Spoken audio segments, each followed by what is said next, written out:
Iran झुकने को तैयार नहीं है।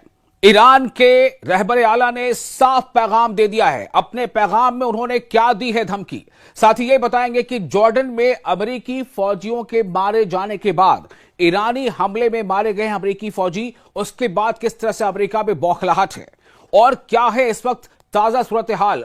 हुर्मुज पर कंट्रोल की जंग को कौन लीड कर रहा है, कई ऐसे पहलू हैं। खलीजी ममालिक का रद्द अमल क्या है, यूएई ने क्या कहा है। ईरानी हमले में 2 फौजियों की हलाकत के बाद अमेरिका के ईरान पर ताजा हमले हुए हैं। अमेरिकी सेंट्रल कमांड का कहना है कि अमेरिकी फौज ने डोनाल्ड ट्रंप के हुक्म पर तेहरान के कई इलाकों में वहां पर हमले किए हैं। खासतौर से ईरान पर फिजाई हमलों का एक नया सिलसिला शुरू किया गया है, यानी एयर स्ट्राइक का। यह सेंटकॉम की जानिब से कहा गया है। जो सेंट्रल कमांड है, सेंटकॉम यानी सेंट्रल कमांड ने अपने बयान में कहा है कि इन हमलों का मकसद स्ट्रेट ऑफ हुर्मुज में तिजारती जहाजरानी को खतरे में डालने की ईरान की सलाहियत को मजीद कमजोर करना और इसमें लगातार कमी लाना।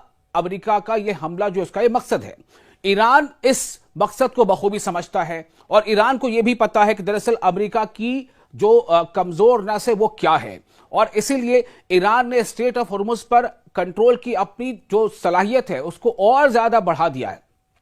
यह इस बात से भी जाहिर हो रहा है कि अमेरिका ने जो हालिया हमले शुरू किए हैं, लगातार साहिली इलाकों में हमले के बावजूद अमेरिका अभी तक स्ट्रेट ऑफ हुर्मुज के उस रास्ते को जो वो ईरान से अलग एक रास्ता तय करना चाहता है, उसमें लगातार जहाजरानी में वो कामयाब नहीं रहा है। क्योंकि हाल ही में ईरान ने अमेरिकन नेवी के सपोर्ट से गुजारे जा रहे समुद्री रास्ते से टैंकर्स को जाने से रोक दिया। यह ईरान की ताकत थी। उधर उर्दन यानी जॉर्डन में अमेरिकी अफवाज को निशाना बनाने वाले IRGC यानी पासदारान इनकलाब को फौरी जो है एक मैसेज देना था। यह सेंटकॉम का कहना है, चूंकि IRGC के हमले में अमेरिकी फौजियों की हलाकत हुई है। तो अमेरिका का यह कहना है कि ये जो हमले हमने जो शुरू किए हैं ईरान पर, यह हमले सेंटरकॉम की जानिब से जॉर्डन में एक फौजी अड्डे पर ईरानी बैलिस्टिक मिसाइलों और ड्रोन हमलों के नतीजे में 2 अमेरिकी फौजियों की हलाकत की तस्दीक के बाद किए गए। यानी अमेरिका ने माना है कि जी हमारे 2 मारे गए अमेरिकी फौजी, यह सेंटकॉम का कहना है। इसका मतलब यह है कि ईरान ने जो दावा किया था, जिसको शुरू में इस दावे की नफी की गई थी, ईरान अपने दावे में सही था। और कई सारे ऐसे वीडियोस भी आए हैं जब यह देखा गया है कि जॉर्डन में ईरान ने जो हमला किया था बैलिस्टिक मिसाइल से, उसकी क्या तबाहियां हुई थी। हमने भी आपको इससे पहले वीडियोस में दिखाए हैं, लेकिन अब हम ये बताना चाहते हैं कि किस तरह ये हमले लगातार बढ़ते जा रहे हैं और अमेरिकी फौजियों की जानों का नुकसान हो रहा है। इसमें कोई दो राय नहीं है कि ईरान ने भी शुरू में इस बात को कबूल किया था, माना था कि अमेरिकी हमले में ईरान के भी फौजियों की मौत हुई है। 6 या 7 फौजियों की मौत हुई थी, ऐसे अंदाज शुरू में आए थे और ईरान ने फौरन तस्लीम किया था। लेकिन जब अमेरिका के फौजी मारे जाते हैं तो इसको तस्लीम करने में या उसको अप्रूव करने में कि हाँ ये खबर सही है, काफी वक्त लगता है। इससे आप समझ सकते हैं कि आखिर इसके पीछे क्या सोच रही होगी। तो ये बात बहरहाल सेंटकॉम ने यानी सेंट्रल कमांड ने अमेरिका के मान ली है कि ईरानी हमले में जॉर्डन में जो तैनात थे अमेरिकी फौजी, उनकी हलाकतें हुई हैं। अमेरिकी वजीर दिफा जो हैं पीट हेग्सेथ, उन्होंने अमेरिकी फौजियों की हलाकत पर रद्दअमल देते हुए कहा था कि उनकी कुर्बानी अमेरिका के अज़्म को मजीद मजबूत करेगी। यानी पीट हेग्सेथ जो डिफेंस सेक्रेटरी हैं यूएसए के, उन्होंने माना कि ईरान के हमले में अमेरिकी फौजियों की हलाकत हुई है। अमेरिकी फौज का कहना है कि जॉर्डन में ईरानी बैलिस्टिक मिसाइलों और ड्रोन हमलों के खिलाफ दिफाई कार्रवाई के दौरान 2 अमेरिकी फौजी हलाक जबकि एक अहलकार लापता हो गया है, जबकि ईरान ने दावा किया था कि कई मारे गए हैं। बहरहाल आने वाले दिनों में भी और इसकी सच्चाई सामने आ जाएगी। तो सेंट्रल कमांड जो है उसकी जानिब से जारी बयान में कहा गया है कि हमलों के दौरान मुतअद्दिद दीगर अमेरिकी अहलकार भी जख्मी हुए हैं। अब इससे भी आप अंदाजा कर लीजिए, मुतअद्दिद यानी कि न्यूमरस, जिसकी तादाद को गिनी नहीं जा सकती या बहुत ज्यादा। तो अमेरिकी फौज के मुताबिक यह जानी नुकसान ईरान की जानिब से किए गए हमलों के खिलाफ दिफाई इकदाम के दौरान पेश आया है। यानी अमेरिका मान तो रहा है कि उसके फौजियों की हलाकत हुई है, लेकिन वो कह रहा है कि हमने डिफेंस के लिए जो कदम उठाए थे उसके नतीजे में यह पेश आया है। जबकि ईरान का यह कहना है कि MOU के साइन होने के बाद, जिसमें राष्ट्रपति सदर अमेरिका के दस्तखत हैं, लेकिन उसकी भी कोई वक्त नहीं है। उसके बावजूद जो समझौते हुए थे, जो उसके निकात थे, जो उसके पॉइंट्स थे, उनकी खिलाफ वर्जियां हो रही हैं। और ईरान यह कह रहा है कि हमने तो दरअसल डिफेंस में इकदाम उठाया है, हम डिफेंस कर रहे हैं, चूंकि अटैक हम पर किया गया। MOU पर दस्तखत होने के बावजूद बयान में कहा गया है कि 4 अमेरिकी फौजियों को जख्मी होने के बाद इलाज के लिए जॉर्डन के अस्पतालों में मुंतकिल किया गया था। ताहम तिब्बी इमदाद मिलने के बाद उन्हें अस्पतालों से फारिग कर दिया गया। ये अमेरिका का वर्जन है। फौज के मुताबिक मामूली जख्मी दीगर एहलकारों का भी मुआयना किया गया और वो अपनी जिम्मेदारियां दोबारा संभाल चुके हैं। ये अमेरिका कह रहा है।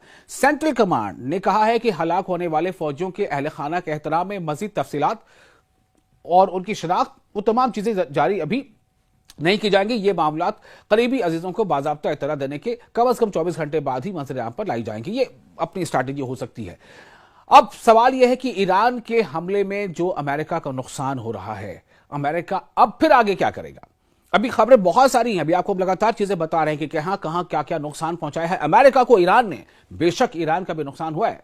ईरान ने दावा किया है कि उसने जॉर्डन में वाक़ा एक अमेरिकी फौजी अड्डे को निशाना बनाया है। तमाम हमले के असरात और नुकसान की तफसीलात उस वक्त फौरी तौर पर वाज़ेह नहीं हुई थी, लेकिन यह बताया गया था कि बड़े पैमाने पर हमने नुकसान पहुंचाया। और अब चूंकि अमेरिका ने इस बात को मान लिया कि उसके 2 फौजी मारे गए और कई जख्मी हुए हैं, मुतअद्दिद जख्मी हुए, इसका मतलब यह है, और एक एहलकार लापता है, तो आप अंदाजा कर लीजिए कि कितने मारे गए, कितने लापता है और कितने जख्मी हैं। यह वाकया ऐसे वक्त में पेश आया है जब मशरिक़ वस्ता यानी मिडिल ईस्ट में कशीदगी में, तनाव में मुसलसल इजाफा देखा जा रहा है और मुख्तलिफ जो ममालिक खित्ते में सलामती की सूरत हाल पर तशवीश का इजहार कर रहे हैं। बहुत सारे कंट्रीज हैं जिनको लग रहा है कि जो कुछ हो रहा है वो ठीक नहीं हो रहा। ये जो जंग का दायरा बढ़ता जा रहा है ये ठीक नहीं हो रहा है, क्योंकि सभी को पता है कि अगर ये जंग फैलती गई उसका असर क्या होगा। स्ट्रेट ऑफ हॉर्मुज़ से गुजरने वाले जितने भी देशों के ऑयल टैंकर्स हैं या नेचुरल गैस के टैंकर्स हैं या खाद, सबसे बड़ी बात अब तो वो तमाम चीजों की सप्लाई पर बहुत बड़ा धचका लगेगा। नतीजा यह है कि बहुत सारे मुल्क जिसमें भारत है, पाकिस्तान है, बांग्लादेश है, यूरोप के कंट्रीज हैं, चाइना है, बहुत सारे मुल्क है जहां पर महंगाई जो है वो बहुत ज्यादा ऊंची हो जाएगी और जो अभी खेती का सीजन है उस पर बहुत नुकसान पहुंचेगा। तो जो खलीजी ताउन है, दूसरी तरफ जो खलीज ताउन कौंसिल GCC जिसे कहते हैं, गल्फ कंट्रीज कोऑपरेशन, तो खलीज ताउन council, gulf cooperation council GCC के सेक्रेटरी जनरल जासिम मोहम्मद अल बदयूई ने बहरीन, कुवैत और जॉर्डन में, जॉर्डन को ही उर्दन बोला जाता है, तो बहरीन, कुवैत और उर्दन में शहरी बुनियादी ढांचे और तफसीबात को निशाना बनाने की मजम्मत की है। उनका कहना था कि शहरी मकामात पर हमले खित्ते के अमन व इस्तेहकाम के लिए खतरा है और ऐसे इक़दाम काबिल मजम्मत हैं।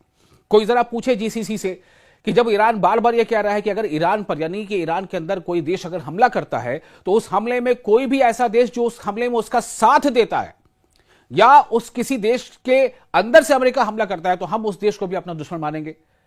तो ये तो ईरान ने पहले वाजे कर दिया है। तो फिर आखिर कोई अगर साथ दे रहा है, दुश्मन के हमले में उसका साथ दे रहा है, तो जिस पर हमला हो रहा है वो अपने बचाव में क्या करे? ये सवाल आपके लिए मैं छोड़ जाता हूं। आगे बढ़ते हैं। अमेरिकी हुकाम ने लापता फौजी की तलाश और जख्मियों के इलाज के लिए इक़दाम जारी रखने का कहा है, जबकि वाक़े के बाद खित्ते में जो सिक्योरिटी की जो सूरत हाल है उस पर गहरी नजर भी रखी जा रही है।